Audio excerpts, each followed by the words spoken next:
ബാങ്കിൽ ഈ കഴിഞ്ഞ 21 കൂടി ഞങ്ങൾ എന്ന് പറഞ്ഞു, സാറേ ഞങ്ങൾക്ക് ജപ്തി വെക്കല്ലേ, ഞങ്ങൾക്ക് ഇത്തിരി സമയം തന്നാൽ മതി, എങ്ങനെ വിറ്റായാലും ഞങ്ങൾ ഈ പൈസ അടച്ചോളാം.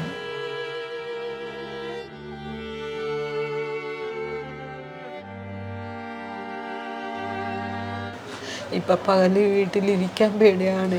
വഴിയിലൊരു വണ്ടി വരുമ്പോൾ ആൾക്കാർ വരുമ്പോൾ ഒക്കെ ജപ്തിയാണല്ലോ എന്നുള്ള പേടി.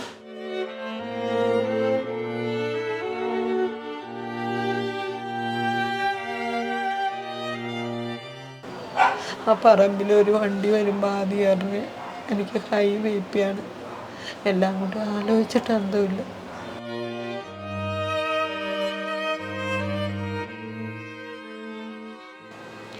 കേരള ബാങ്കിൽ നിന്നും എടുത്ത വായ്പയുടെ പേരിൽ ഏതു നിമിഷവും തെരുവിലേക്ക് ഇറങ്ങേണ്ടി വരുമോ എന്ന ഭീതിയിലാണ് വൈറ്റില സ്വദേശി റോയ് ഫ്രാൻസിസും കുടുംബവും.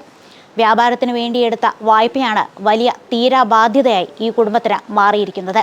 ഏതു നിമിഷവും ബാങ്കിൽ നിന്നും ഉണ്ടായേക്കാവുന്ന ജപ്തി നടപടികളിൽ ഭയന്ന് ജീവിക്കുകയാണ് ഇവർ. എത്ര ലക്ഷം രൂപയായിരുന്നു നിങ്ങൾ എടുത്തിരുന്നത്? 22 ലക്ഷം രൂപ എടുക്കാറുണ്ട്. 7 ലക്ഷം രൂപയോളം തിരിച്ചടച്ചാറുണ്ട്. ഇത് ക്യാൻസറായിട്ടാണ് ലോൺ മുടങ്ങിയത് മെയിനായിട്ട്. അതിനപ്പോൾ ഇവർ അപ്പച്ചൻ മരിച്ച് 2016 അപ്പച്ചൻ മരിച്ച്. അത് കഴിഞ്ഞപ്പോഴാണ് ഇവർ 30 ദിവസം കഴിഞ്ഞപ്പോൾ വീട് വന്നിട്ട് വീട് അറ്റാച്ച് ചെയ്യുമെന്നും പറഞ്ഞ് ബോർഡൊക്കെ കൊണ്ടുവന്ന് വെച്ച് ഇതായിരുന്നു. അപ്പോൾ ഞാൻ അതിനെതിരെ കേസ് കൊടുത്തായിരുന്നു. അപ്പോൾ അതിന് പിന്നെ കുറച്ചാൾ കഴിഞ്ഞപ്പോൾ കോവിഡായി. പിന്നെ അതിൻ്റെ പ്രശ്നമൊക്കെ കഴിഞ്ഞ് പിന്നെ അത് കഴിഞ്ഞപ്പോൾ ഞാൻ ബാങ്കിൽ ചെന്ന് സംസാരിച്ചാൽ കുറേശ്ശെ പൈസ അടക്കട്ടെ എന്ന്.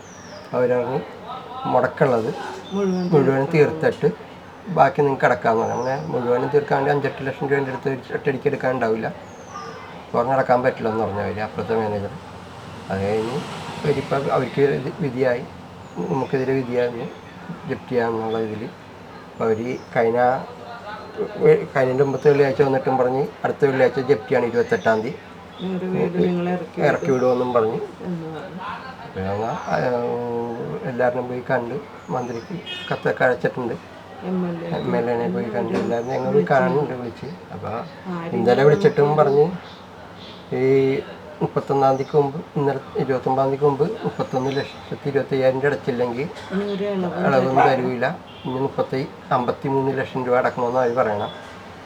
ഞാൻ പറഞ്ഞാൽ അത് കുറച്ചും കൂടി എനിക്ക് സാവകാശം പറഞ്ഞാൽ ഈ തന്നെയാണെങ്കിൽ എനിക്ക് എന്തെങ്കിലും ചെയ്യാൻ പറ്റുമെന്നാണ് അവർ സമ്മതിക്കാനുള്ള. കോടതി വിധി നിൽക്കുന്നത് നമുക്ക് എന്തെങ്കിലും ഇളവ് കാലാവധി എന്തോരം കൊടുക്കുമെന്നാണ് കോടതി വിധി ചോദിച്ചാണ്. അപ്പോൾ അവർ 7 ദിവസത്തെ നോട്ടീസിനുള്ളിലാണ് നമുക്ക് അടക്കണമെന്ന് പറഞ്ഞേക്കാം. അപ്പോൾ അവർ ഫുൾ എമൗണ്ട് അടച്ചില്ലെങ്കിൽ അടുത്ത ആഴ്ച തുടങ്ങി നമുക്ക് നടപടി നീങ്ങുമെന്നാണ് ജപ്തി ചെയ്യുമെന്നാണ് പറഞ്ഞത്. നിങ്ങൾക്ക് ജപ്തിക്ക് പോകുമെന്ന് പറയുമ്പോൾ 1.5 അടക്കണം 2 അടക്കണം എന്നൊക്കെ പറയുമ്പോൾ ഞങ്ങൾ എവിടെന്നെങ്കിലുമൊക്കെ പലിശക്കൊക്കെ മേടിച്ചടച്ചിട്ടുണ്ട് മേഡം. പക്ഷെ നമുക്കതൊന്നും ഇങ്ങനെ അടച്ച് തീർക്കാൻ പറ്റിയിട്ടില്ല. അപ്പോൾ എന്തുകൊണ്ടാണ് ഇതിപ്പോൾ മുടങ്ങിയത്? മുമ്പോട്ട് പോയില്ല. അസുഖം ചികിത്സ. ഇപ്പോൾ വൈഫിനായാലും ഇപ്പോൾ ഓപ്പറേഷൻ പറഞ്ഞിട്ട് കുറേ നാളെ മൈൻഡ് ചെയ്യാറില്ല. കഴുത്തിൻ്റെ അവിടെ ഒരു എല്ല് വളരുന്നുണ്ട്. ബുദ്ധിമുട്ട് ഒരുപാടുണ്ട്. നമുക്ക് ഇതൊന്നും കച്ചവടമാകാതെ നമുക്കൊന്നും ചെയ്യാൻ പറ്റാത്തൊരവസ്ഥ. ഇത്തിരി സാവകാശം കിട്ടിയേ പറ്റുള്ളൂ. അല്ലാതെ നമ്മൾ ബാങ്കിന് ആരെയും കുറ്റം പറയണതല്ല.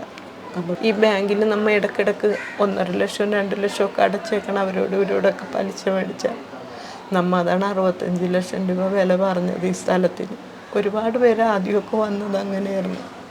പിന്നെ നമ്മുടെ ജപ്തി ബോർഡൊക്കെ കണ്ടപ്പോൾ എല്ലാവരും സ്ഥലത്തിന് വില കുറച്ച് എന്തായാലും ഒരു കച്ചവടം നടത്തി തന്നാൽ പറ്റുള്ളൂ. ആരോടെങ്കിലും ഒരുപാട് ബ്രോക്കർമാരോട് പറഞ്ഞിട്ടുണ്ട്, ബാങ്കുകാരും വിട്ടവരോടൊക്കെ ഞങ്ങൾ പറഞ്ഞിട്ടുണ്ട്. ഇപ്പം നമുക്കിത് വിറ്റാൽ നമ്മൾ ബാങ്കിൻ്റെ ഇടപാടും ഈ പണയക്കാരെയും ഒഴിവാക്കാം. പിന്നെ പിള്ളേരുടെ പഠിത്തം നിൽപ്പുണ്ട്. അതിനൊന്നും നമുക്ക് വേറൊരു മാർഗവുമില്ല. ഞങ്ങൾ ജീവിക്കണം അയൺ ചെയ്താൽ, അതല്ലാതെ നമുക്ക് വേറെ ഒന്നുമില്ല. +2 കഴിഞ്ഞ് മൂത്താക്ക് ഇപ്പം 2 കൊല്ലം ഇപ്പോൾ വെറുതെ ഇരിക്കണ വീട്ടിൽ. അപ്പോൾ ഈ കൊല്ലം അവനാ ചേർക്കാന്ന് വെച്ചിരിക്കണേ, നടത്താൻ വിറ്റിട്ട് ചെയ്യാമെന്ന് വെച്ചിരിക്കണായിരുന്നു.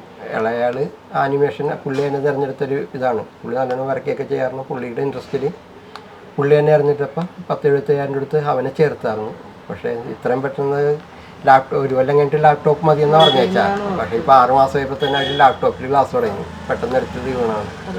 ഇപ്പോൾ 1 മാസമായിട്ട് ഇപ്പോൾ കൊച്ചി ഇപ്പോൾ പോയിട്ടില്ല. ചെരുപ്പിൻ്റെ ബിസിനസ്സായിരുന്നു ആദ്യം. ഒരു 5-6 പണിക്കാരൊക്കെ ഉണ്ടായി. നല്ല രീതിയിൽ പോകണമായിരുന്നു. എറണാകുളം മൊത്തം ഞാൻ ചെരുപ്പ് സപ്ലൈ ചെയ്യണമായിരുന്നു. അത് കഴിഞ്ഞ് കോവിഡ് വന്നപ്പോൾ ബിസിനസ് അത് പൊളിഞ്ഞു പോയി. പിന്നെ കോവിഡ് കഴിഞ്ഞപ്പോൾ ആർക്കും ചെരുപ്പ് ആവശ്യമില്ല, വെച്ചിട്ടും പോയി വിറ്റിട്ട് പൈസ തരാവുന്ന രീതിയായി. നമ്മുടെ പൈസ ഇല്ലാതെ റോൾ ചെയ്യാൻ പൈസ ഒന്നും ഇല്ലാത്ത കാരണം പിന്നെ അത് ഉപേക്ഷിക്കാണ്ട് വന്നു. കുറേ നാളായിട്ട് ഇത് തന്നെ ടെൻഷനാണ്, നമുക്കതിന് സ്വസ്ഥതയില്ല. എവിടെ ചെന്നാലും എല്ലാവരും പറയും ഇത്രയും BP കൂടണം, എന്താണ് ചേച്ചിക്കെന്ന്. നമുക്കിതൊക്കെ ഇങ്ങനെ ആലോചിച്ചിട്ട് ഉറക്കമില്ല, ഊണില്ല, അതാണ് അവസ്ഥ. ഇപ്പം പകല് വീട്ടിലിരിക്കാൻ പേടിയാണ്. വഴിയിലൊരു വണ്ടി വരുമ്പോൾ ആൾക്കാർ വരുമ്പോൾ ഒക്കെ ചെത്തിയാണല്ലോ എന്നുള്ള പേടി. അപ്പം ബാങ്കുകാർ പറഞ്ഞു ഇനി ഞങ്ങൾക്ക് ഇളവൊന്നും തരൂല്ലെന്ന്.